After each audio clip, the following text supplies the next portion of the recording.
Soyez les bienvenus si vous nous rejoignez sur iTélé 9h46, le Nouvel An chinois, l'occasion pour des millions de salariés chinois de profiter de l'une de leurs 2 semaines de congés payés annuels, ce que l'on appelle aussi la semaine d'or. Avec nous en plateau pour en parler ce matin, Alain Wang, bonjour. Bonjour. Vous avez publié ce livre, Les Chinois, on en parlera dans quelques instants. Également avec nous en plateau, Yucho, bonjour. Bonjour. Vous avez publié ce livre, La baguette et la fourchette, et vous venez ce matin bien sûr nous parler de ce magnifique nouvel an chinois, l'année du coq. Voilà, bonne année à tous et à tous les Français et tous les Chinois du monde entier. Merci. Alors d'abord, Merci parce que depuis ce matin, il essaie de parler chinois. Comment on dit bonne année en chinois? Xinyan Kuai. Oui, 新年快乐, tout à fait. Ou Il le dit恭喜 vachement发mieux.财. On peut D'accord. aussi 鸡年快乐, c'est l'année du coq. La L'année bonne du année coq. du coq. Alors, Oui. quelle est la particularité de cette année? Oh. Alors là, moi j'ai regardé un petit peu sur Internet ce qui se disait à Hong Kong au niveau des maîtres du feng shui, des astrologues. Oui. Personne ne dit la même chose en fait. Quand il y a des gens qui D'accord. disent que c'est une Donc c'est du année... pur marketing en fait, c'est ça que vous êtes en train de nous dire. Un petit peu, je trouve, parce que les prédictions sont tout à fait différentes les uns des autres. Donc on peut y trouver à peu près tout, à mon avis. Mais Alors on va peut-être parler des festivités, alors parce que c'est vrai qu'aujourd'hui, plus d'1 milliard de Chinois à travers le monde vont célébrer cette nouvelle année. Qu'est-ce qu'on fait généralement pour le Nouvel An? Il y a plusieurs activités. En fait, le Nouvel An commence bien avant le premier jour de l'année. Oui. C'est le 23 ou le 24 du dernier mois lunaire.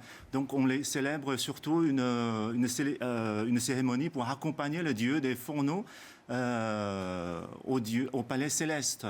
Parce qu'il va faire son petit rapport annuel sur les activités de la famille d'accueil.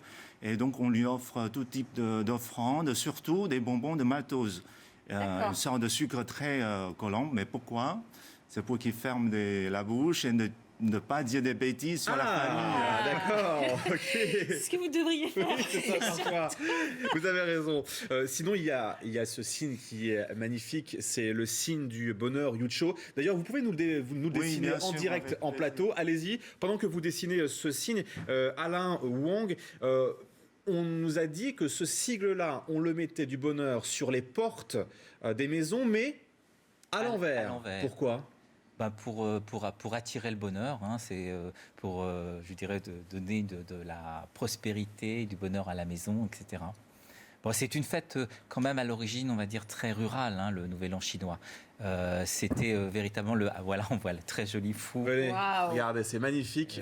Mais Venez on avec le- moi. Qui joue à une Yucho. Venez calligraphie avec moi. magnifique. À l'envers. Ouais. Voilà. Voilà, si on peut. Voilà, très bien. Voilà, venez avec moi, venez. On va le montrer aux téléspectateurs, ce sigle en direct que vous avez fait. Donc ça, c'est le sigle du bonheur, c'est ça? Oui, à l'envers. Et à l'envers, que vous venez de faire en direct sur iTélé. Et on disait donc on le met devant les maisons, c'est ça? Tout à fait. On la pose sur la porte d'entrée pour souhaiter l'arrivée du bonheur à la maison. Super, merci beaucoup. Justement, Alain Wang, vous disiez que c'était une fête essentiellement rurale. Aujourd'hui, en Chine, ce sont des célébrations extraordinaires et presque des célébrations d'État. Mhm. Alors, de plus en plus, on sent que le gouvernement actuel retourne vers la tradition. On voit la remontée forte du confucianisme un peu partout. Absolument. Et donc, je pense qu'on est dans un courant. Mais bon, ceci dit, c'est une fête qui a toujours été fêtée depuis très très longtemps. Moi, je me souviens en 78, la première fois que je suis allé en Chine, dans ma famille à la campagne, on l'a fait d'une manière assez importante et tout le village l'a fait. Mais la remise au goût du jour de Confucius, elle est plus récente. Ah, ça, c'est beaucoup plus récent puisqu'on refête les anniversaires de Confucius depuis très récemment. Et ça fait partie, on va dire, d'une stratégie de renouvellement on va dire, de la politique du gouvernement pour essayer peut-être de réattirer les foules, on va dire. Donc ça, c'est l'une des nombreuses, je voulais vous montrer quand même, Oui, décorations oui, tout à fait. que l'on trouve. C'est un symbole particulier, justement, cette décoration Yucho, par exemple? On tire surtout la couleur rouge, parce Oui. que selon la légende, il y a une bête féroce qui se cachait dans de hautes montagnes et elle ne sortait qu'à la fin, le dernier jour de l'année, D'accord. pour dévorer les animaux, les êtres humains. Mais elle avait peur de 2 choses. D'abord, il y a la couleur rouge, ensuite la lumière, le bruit. D'accord. C'est pour ça que les Chinois font éclater des pétards D'accord. à l'arrivée de la nouvelle année. Alors, parmi les festivités justement de ce Nouvel An, vous nous avez parlé donc de ce qu'on peut manger. Est-ce qu'il y a justement un menu spécial? Qu'est-ce qu'on fait dans les familles finalement? Je crois que ça dépend des régions, bien sûr. Au nord de la Chine, c'est surtout les raviolis, parce Oui. que ça symbolise le passage de l'année. Hein. En chinois, jiaozi, qui veut dire jiaozi, ça veut dire aussi un passage de la période. Ce sont des raviolis à pâte blanche, à pâte jaune.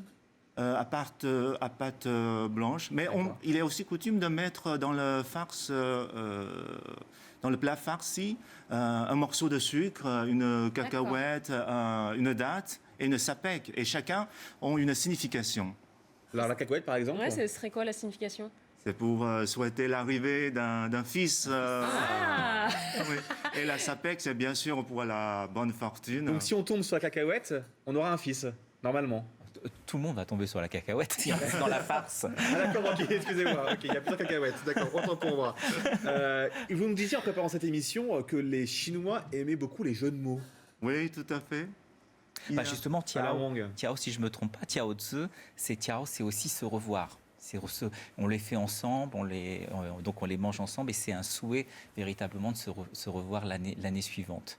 Donc chaque chose véritablement a une homophonie.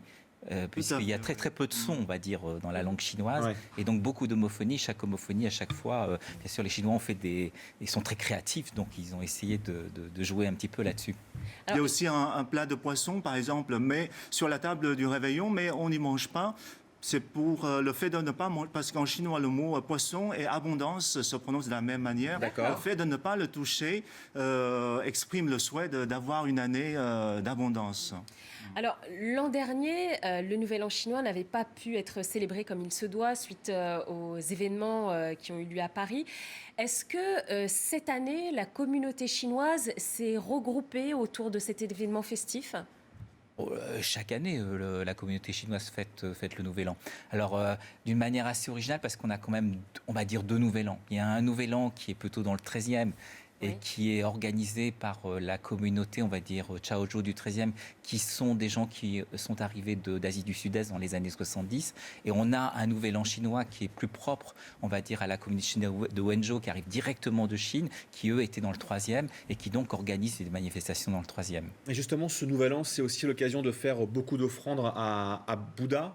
Par exemple, on imagine. J'ai cette image qui me revient en tête, c'est personnel, mais elle me revient quand même en tête.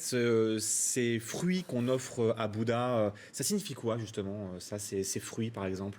Alors ça dépend quel fruit. Si vous offrez une pomme, par exemple, une pomme. la pomme, justement, dans les cadres de l'homophonie, ça se dit pinguo. Et Mhm. pinguo, c'est le nom de la pomme, du fruit, et en même temps, ça veut dire ping, la paix, dans le pays. Donc c'est souhaiter la paix au pays, souhaiter la paix en général. La paix tout court. Donc, qu'est-ce qu'on peut se souhaiter alors pour cette nouvelle année ?